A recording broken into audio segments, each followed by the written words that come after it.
জীবন অনেকটা জ্যামিতির উপপাদ্যের মতো হয়ে গেছে। চিত্র দেখলে মনে হয় খুব সহজ, কিন্তু প্রমাণ করতে গেলেই বোঝা যায় জীবনটা কতটা কঠিন। আর অভিমান না জমিয়ে মিটিয়ে নেওয়াই ভালো।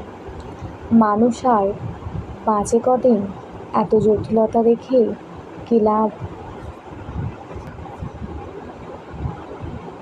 আমার দামি হতে হবে না, কমফোর্টেবল হলেই চলবে, সেটা জিনিস হোক বা মানুষ। সুন্দর ব্যবহার আপনার সঞ্চয়, যা কখনো কখনো আপনার অর্থের চাইতে বেশি উপকারে আসে।